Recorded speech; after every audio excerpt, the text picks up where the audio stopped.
ఈ వర్షాకాలంలో అందరికీ సర్వసాధారణంగా ఈ కాలు చెడుతాయి, కాళ్ళ కింద చిన్న చిన్న పుల్లలాగా అవుతూ ఉంటాయి. వీటి కోసం మా ఇంట్లో మేమైతే ఈ విధంగా ట్రీట్మెంట్ చేస్తాం.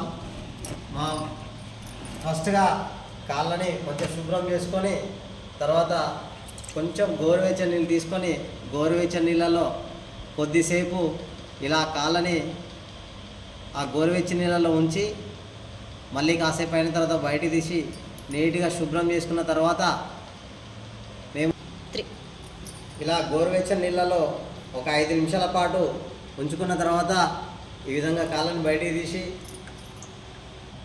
ఇలా గోరువెచ్చని నీళ్ళ నుండి కాళ్ళని బయటికి తీసిన తర్వాత తడి లేకుండా నీట్గా శుభ్రంగా చేసుకోవాలి. మెల్లగా అద్దుతూ పూర్తిగా ఈ తడి పోయిన తర్వాత కొందరు పసుపు కూడా వాడతారండి, పసుపు నూనె. అలా కాకుండా మేము తొందరగా కంట్రోల్ కావడం కోసం ఈ సైబల్ యూజ్ చేస్తున్నాం. ఇది మనకు చాలాగా పనిచేస్తుంది. ఎంత ఎఫెక్టివ్గా ఉన్నా 1-2 రోజుల్లో ఇది మనకు నీట్గా అయిపోతాయి కాళ్ళు. ఈ వర్షాకాలంలో కాళ్ళు చెడినప్పుడు ఈ సైబల్ యూజ్ చేస్తే ఇంకా చాలా బాగా తొందరగా కంట్రోల్ అవుతుందండి. కాళ్ళల్లో ఉన్నటువంటి ఈ చిన్న చిన్న పుండు పోయి తొందరగా మంటలు తగ్గిపోతాయండి. ఇలా ఒక 2-3 నిమిషాలు మనం కాళ్ళని పూర్తిగా ఆరబెట్టుకోవాలి.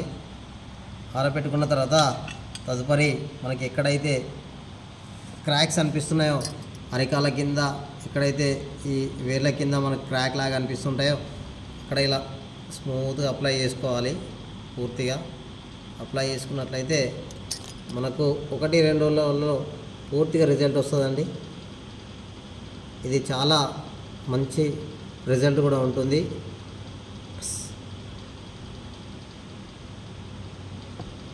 చూడండి, ఇక్కడ ఉంది కదా, మీకు రేపు చూపిస్తాను మళ్ళీ.